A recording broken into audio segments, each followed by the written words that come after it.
Hi, my name is Joanna Whitney. I am an intuitive artist, a student of natural law, and an energy practitioner. And we're still studying the Kybalion by the Three Initiates, although this is the last segment of this book study. Um, although I think what I'm going to do after I'm done, I said I was going to do the tarot, but I'm not sure now I'm going to do the tarot because I've come across some other material that shows how to implement um, these concepts that we've been studying for the last year. And that's much more interesting to me. So I may be doing that instead. Haven't quite completely decided how that's going to happen, but I did. Uh, I posted this book on the description. And oops, that this is probably the book that I'm going to be discussing next because it really goes into depth about how to implement the laws. It's called The Science of Being, and it's by Baron Eugene Fersen, who was a Russian uh, expatriate, let's say. He moved to the United States, but he was a baron and his mother was a duchess in Russia, and his father was um, in the William the Conqueror lineage.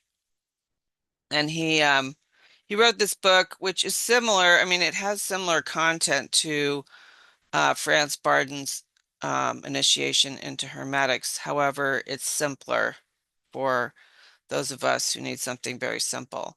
I feel it does get into in depth in the back, into the same kind of exercises that you would find in Initiation into Hermetics and in Qigong. But to me, it's simpler, and it was reissued in 2008 by um, author Adrian P. Cooper. And it's out of print, but I bought it on eBay. So it's 600 and something pages. Um, but I also, put the put a link to the free book, the ebook you can get. I believe, I believe I did that. Oh yeah, I posted it on my website actually. So there's a link to that in the description if you want to just download the book. Um, it's very good and simple. Um, so that may be where I'm headed. I'm not sure. Reading this book, also doing Qigong. Um,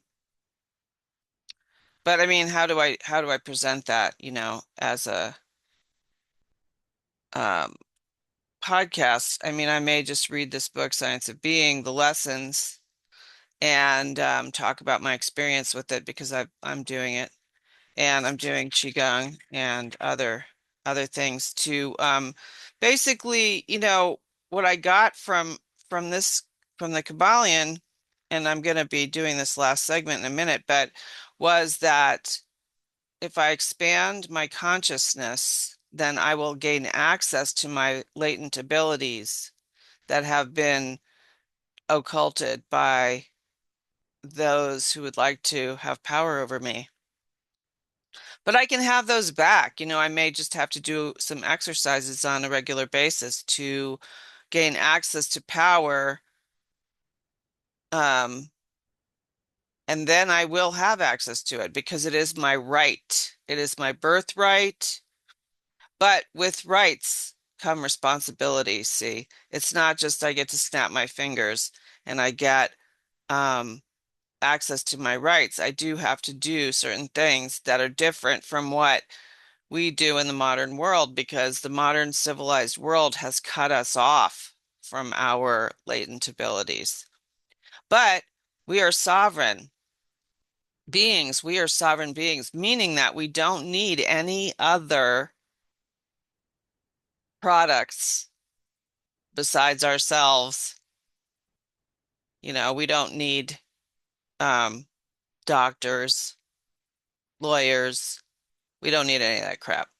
Because if we all had access, we don't need, we have access to free energy, all that stuff, but in the system that we're in, there's a group of perhaps non-human psychopaths who have either lulled us into their web of lies, or perhaps they strong-armed us into it. I really don't know how all that went down. I have my theories, but it's been going on for millennia, and now they never cease to desire more control over us, and now they're really pushing for that new world order, which would be world communism.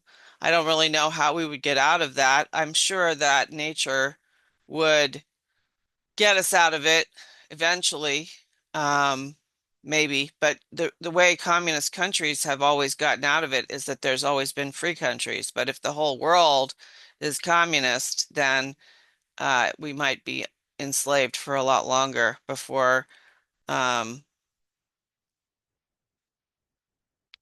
before there's a big enough resistance to rise against that. Um, who knows? Or we may go extinct. I don't know.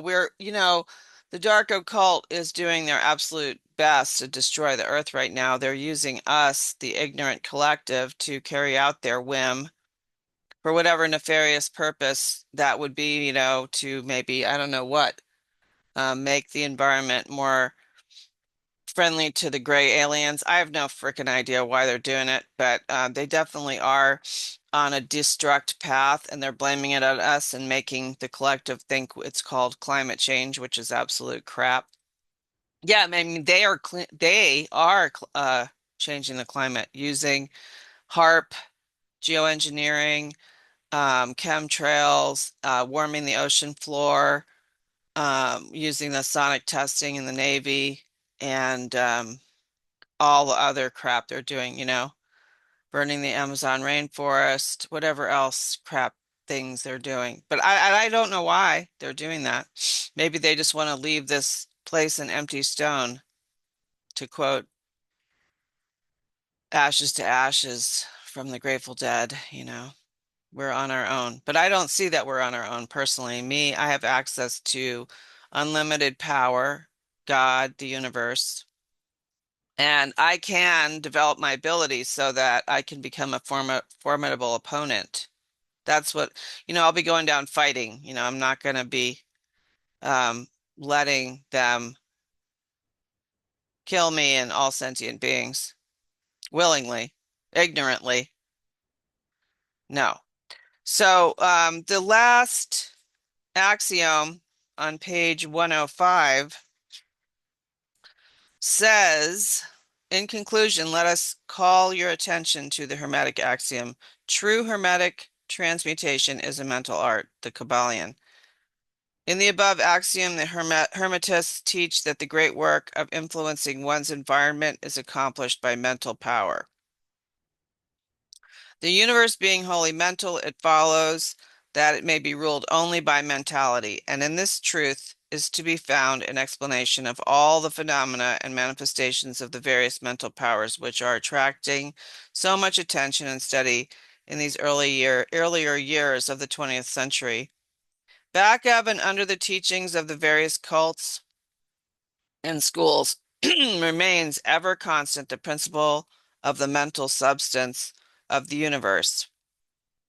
If the universe be mental in its substantial nature, then it follows that mental transmutation must change the conditions and phenomena of the universe. If the universe is mental, then mind must be the highest power affecting its phenomena. If this be understood, then all the so-called miracles and wonder workings are seen plainly for what they are. The all is mind, the universe is mental. The Kybalion. So, what does that actually mean? Do we actually know what that means?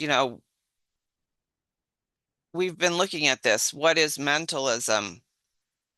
It's not just my conscious thoughts that I have running through my head.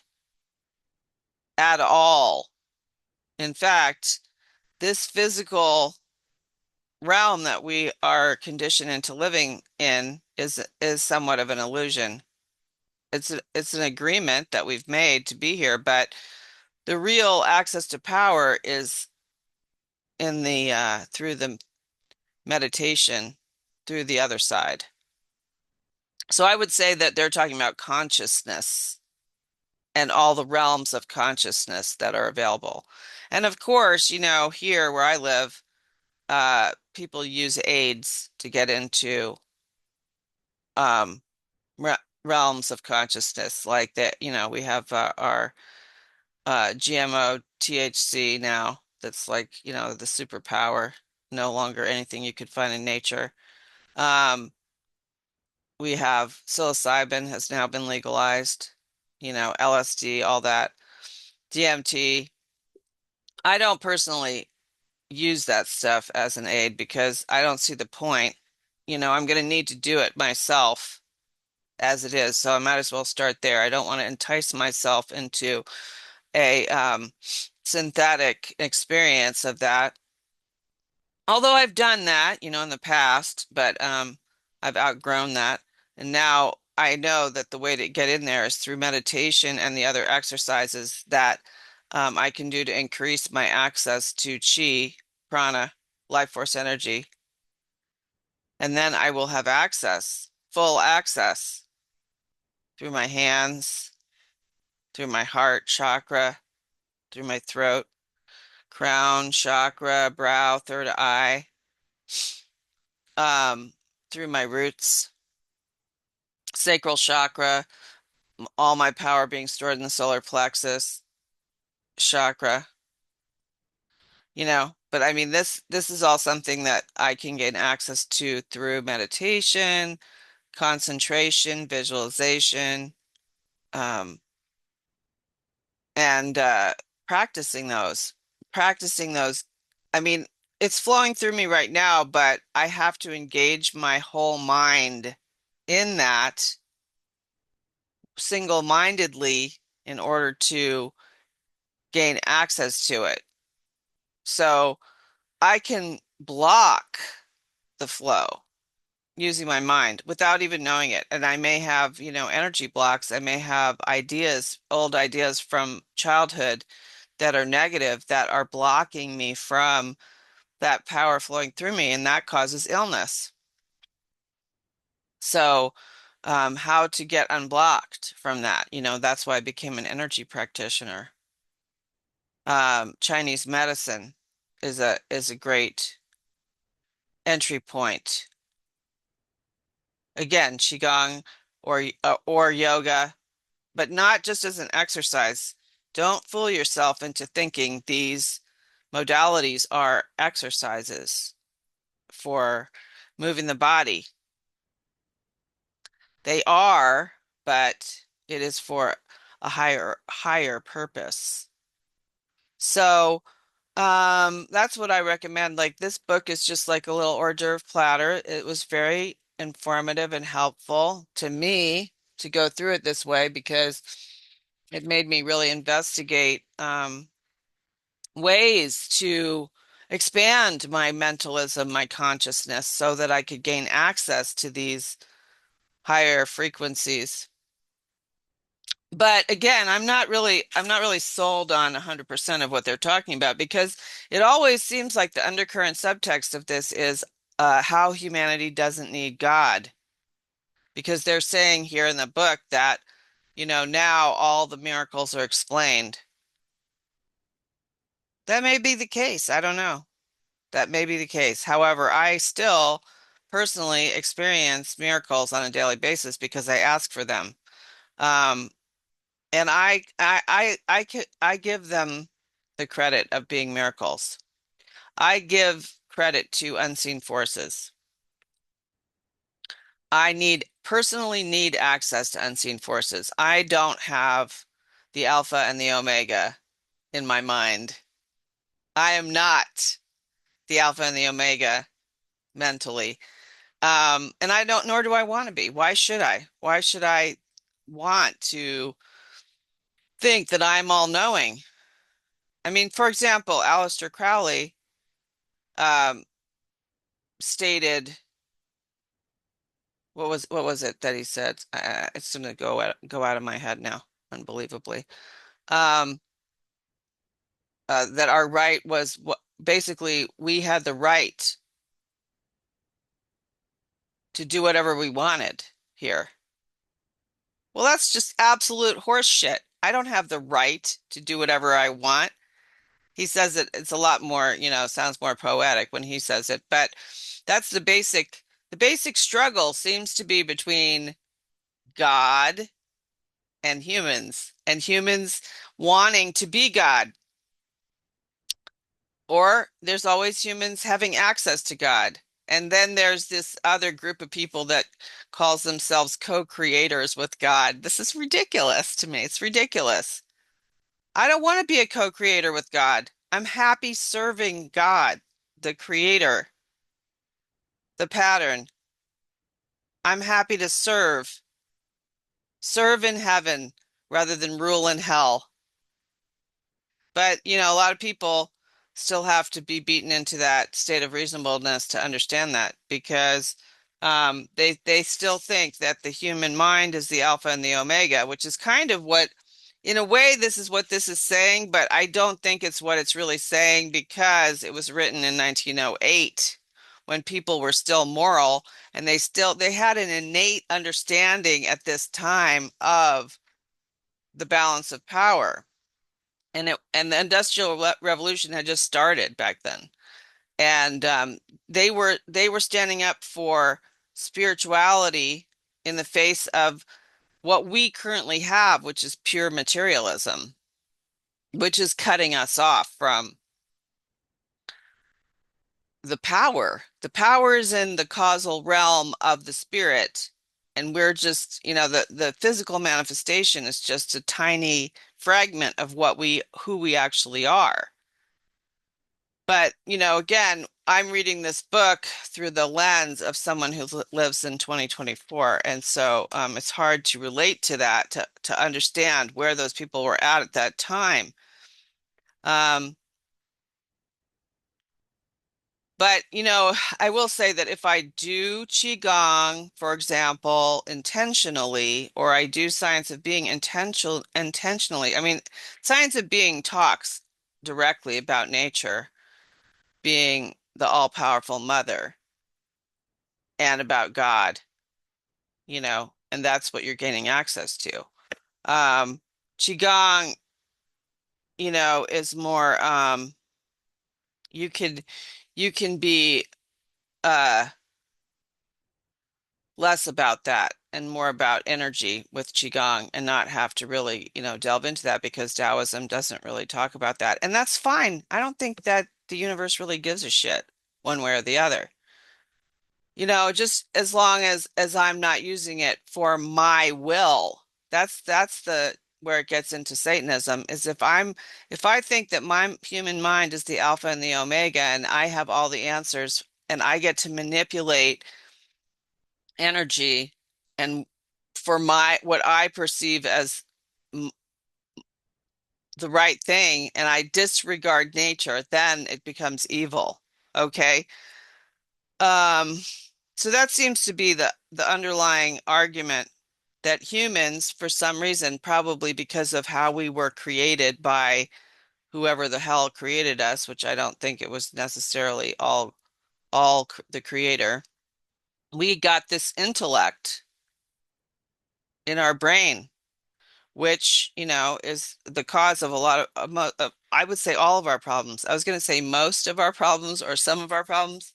But I would say it's the cause of all of our problems because in the intellect is where we have, quote unquote, the knowledge of good and evil. And with that quote unquote knowledge of evil, that's when we start projecting what ifs. And that's where the problem is because in this realm, there is no evil until we create it through the intellect. And and then we start to create safeguards against evil. And that's where we're at. Every problem we have is created because we are trying to safeguard ourselves against evil, which doesn't exist until we bring it into being through our intellect, intellectual pride. That's my experience anyway. And so, for example, like when it comes to consciousness and mentalism, it breaks down from the Fool card, God, the unknown, the mystery in unity consciousness into this duality that we live in. It comes through the Holy Spirit or intuition, and then it breaks down into thoughts, and from thoughts we take action. But what the dark occult wants us to believe is that there is no Holy Spirit, there is no need for intuition. You can just use your thoughts, which come out of your intellect, which include, your fear of evil, which bring on immorality. And then you take actions out of that, denying the intuition, denying the spiritual realm. And that's been the pretty much the fight, all along. And I think it's because the dark occult want to rule us in the physical realm. And now they've created the other jurisdiction of the internet and virtual reality and all that crap. And they're moving rapidly into transhumanism with the AI and all that, whatever the hell they're doing. I really don't care what they're doing. I'm not going to be participating in it as much as I possibly can. Um, but basically, what it seems like is that they, from since ancient times, have always wanted to be 100% autonomous without the need for access to the spiritual realm, being completely materialized here in matter, the fight between matter and spirit. Well, go ahead, go ahead. You go ahead and do that. I'm not going to be doing that. My focus is on connecting to spirit, gaining access to infinite power through um, simple exercises that um, are in alignment with natural law. Natural law, nature, the laws of nature, which we just went through in this book, you know. And there's other laws of nature besides what's in this book, like, you know, um, do unto others as you would have others do unto you. The golden rule, treat others the way you would like to be treated. Standing up for principle. These days it feels like fighting, but it really isn't. It's standing up for principle against materialism. So with that, I'm going to end this long study that we've been doing, and it's likely that I'm going to be doing something with the science of being, possibly the tarot. The tarot basically, there's so much to the tarot really because we use the Rider-Waite deck, but the tarot is much older than that, and it is a living being in and of itself. And Arthur Waite, who created the Rider-Waite deck, occulted some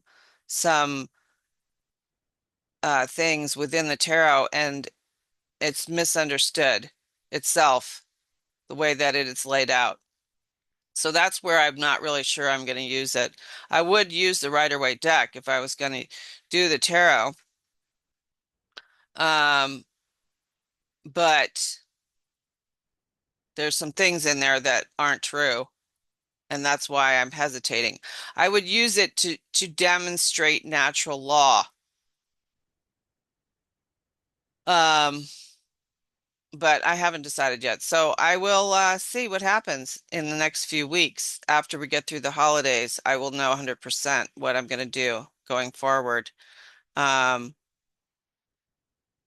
And, I'll tune in with y'all at that time. Until then, Happy New Year.